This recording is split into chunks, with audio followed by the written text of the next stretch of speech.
Welcome back to Co-Work Radio here on KZSB 1290 AM. I'm Catherine Raymock. And I'm Jane Walker-Wood. And we are a show all about the modern entrepreneur. Each week we interview two company founders, and we're really focusing well, it's not quite post, but almost post, Thomas Fire, and all of our local businesses that have really been affected by the fire. So we want to have a couple of local entrepreneurs in, and Richie Ramirez also joins us, a.k.a. Richie the Barber.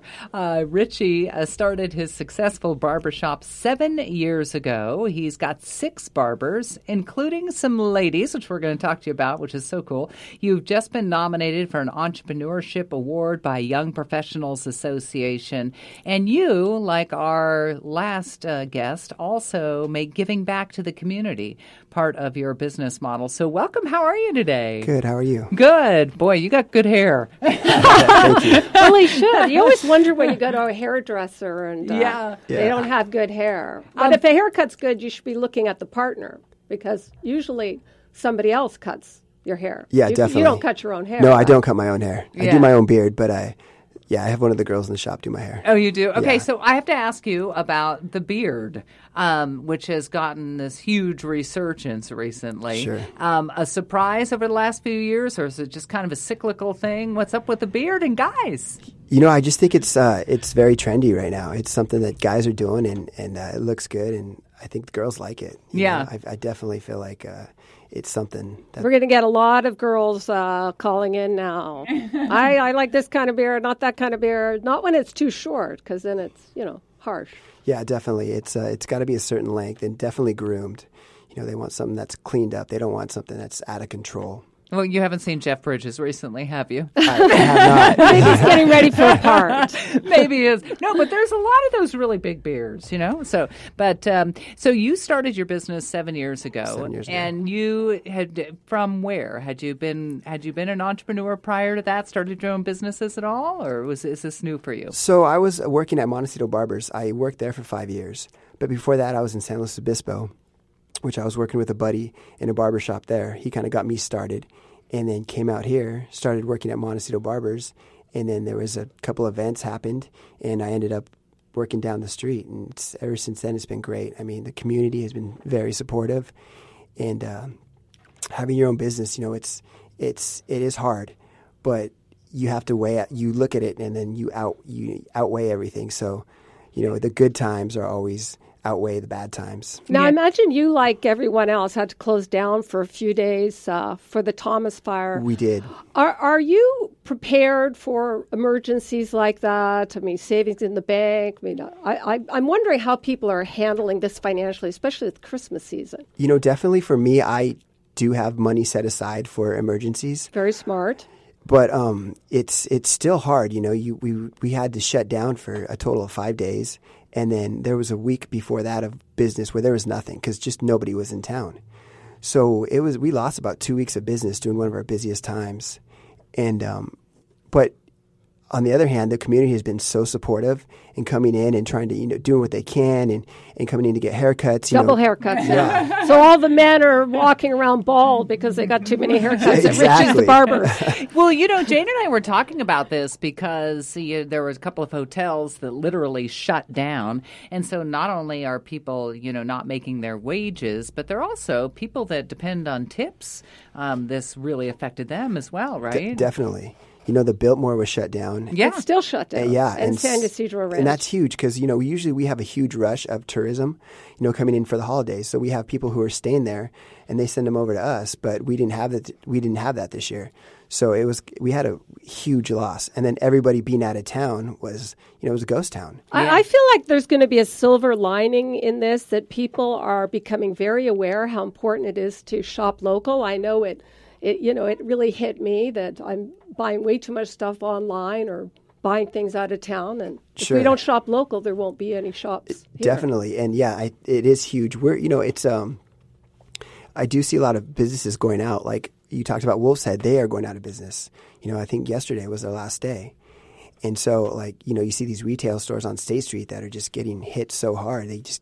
they can't stay in business. Yeah, lucky for you, people can't get their hair cut online, Exactly. right? But so what is it about the old-fashioned barber shop? It strikes me as something that there's like a sense of community there or something, like in a little bit of an escape or what definitely. is it? That's exactly it. It's somewhere, you guys just kind of like to gather and they all gossip and talk in there. My husband comes home from your shop and says, "Oh, this." And I'm like, "Where did you learn that?" And he's like, "Well, I learned it at Richie's Barber Shop." Yeah, right. It's. I mean, you like can forget CNN and Fox. I'm at Richie's Barber Shop. Yeah, it's a really cool vibe. You come in and it's relaxing. For a lot of guys, it's their 30 minutes of time, out of what they're doing all day long, whether it's work or whatever they have going on. But they can come in for that 30 minutes and relax and just, take a load off. You employ 6 people, and I read women as well. Yes. So how do the guys in the barbershop respond to ladies being there? Because it seems like it's sort of been a male exclusive attractive place ladies. for a while. Yeah, that just that kind of just happened. It just was something that I didn't plan, but it ended up happening. I was having girls work in the shop, and guys would come. They were just like helping me. It was like like taking phone calls and appointments. And guys would come in and be like, "Hey, are you available?" So I would look at them well, she doesn't cut hair. But eventually it was like, "Hey, do you want to go to barber college and become a barber?" So that's how long is barber college compared to ladies' haircut college? If you go full time, it takes about a year. Oh, wow. Yeah, so that's full time. But we offer an apprenticeship program. So the apprenticeship program it was 2 years long. But you work in the shop the whole time. So you're building your clientele rather than just going to school for a year and then coming back with your license. Now, do you ever get any strange requests? Like I read that in China, they shave the insides of the eyelids. I'm serious. What? Supposedly cleans the ducts out. Anyway, ophthalmologists are recommending you don't do it, but I did read that. Barbers do that in China. Yeah, we don't get anything that wild, but we do have some guys want their back shaved sometimes. That's kind of the weirdest and one I guess we've gotten. The ladies don't want to do that, right? Yeah. It just depends, What has surprised you? You were just nominated for the Entrepreneurship Award by the Young Professionals.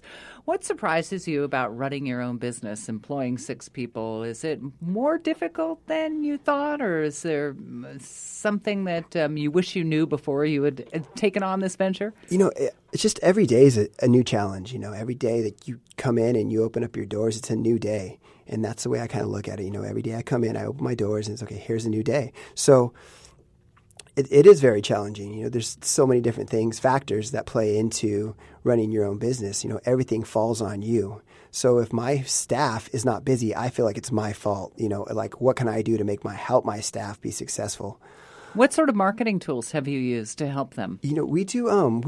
We are a lot word of mouth, but we also have we have a website, we have Facebook, we have Instagram. We send out an email once a month. That's all we really do, but most of it is word of mouth. Now you're on Coast Village Road in Montecito, which is very expensive real estate. Why did you choose that location? Because prior I had been in Montecito, so I had built up a Montecito clientele. So it was easy for me to move down the street and keep all my clients.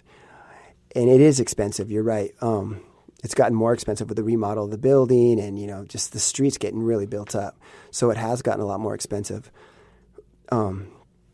But Montecito is where my clients are, and that's where I needed to be. If I would have gone to Santa Barbara and opened a shop, I probably would have lost 50% of my clients just due to location. So you must have, obviously, a business model formula that you have to actually have how many haircuts per day and then per month. So I'm sure you're definitely sort of counting that. Are you also in on this? By the way, we should tell people you're located at 1187 Coast Village Road. Are you in on this serving beer and wine, and how has that changed things? I know that was a fairly new regulation. Yeah, it was fairly new. We were kind of doing it before. It was kind of like an unspoken, you didn't really talk about it, but we were able to serve, a beer or two. But now that it's open to everybody, it's great. It does help. It's just another service that you can offer your clients. And are there any retail items you sell in there as well? We do. We have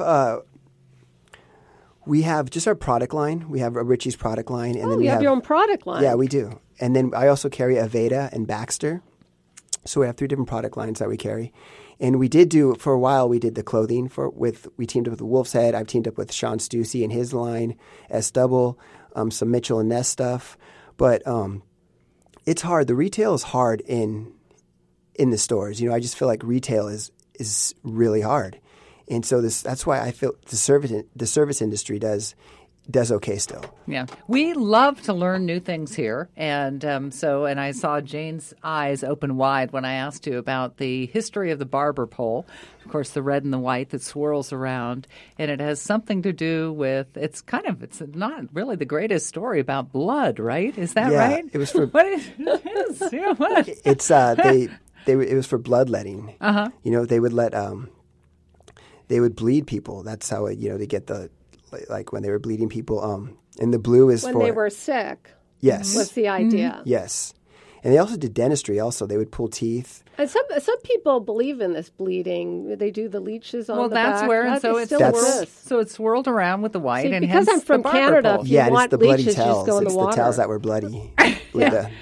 So is it hard to still find an original barber pole? And the ones that we see, are they sort of modern, or are they? There's both. You can search. I mean, there's it just depends what kind of barber pole you're looking for. There's like you can find one like at an antique store. Or you can go online. There's more modern ones. We can't go online. We're not doing online. Oh, that's right. 60 days. But we can get our hair cut. How many percentage of women actually come into a barber shop? Are there? We do have some women that want to come in for like a shorter men's cut. Mm-hmm. I'd say it's not very often. But there is women that do come in and would like a shorter haircut. We are talking with Richie Ramirez, a.k.a. Richie the Barber, and did have a small shop downtown, but it was in Wolf's Head, which you just mentioned, just closed down not that long ago. So all your focus is at 1187 Coast Village Road. What's your telephone number in case people are listening and they want to get their haircut? Yes, 805-845-9701. Hey, we wish you luck, and I have a feeling you'll get this Entrepreneurship Award. Young Professionals Association just nominated for that, and it is Richie the Barber. Richie, thank you for being here. Thank you, Richie. Yeah, thank you. You are listening to Co-work Radio here. You can follow us on social media. You can listen to episodes. You can re-listen to this one or past interviews at coworkradio.com. Also, we're available on iTunes and iHeartRadio, and we will be right back after this.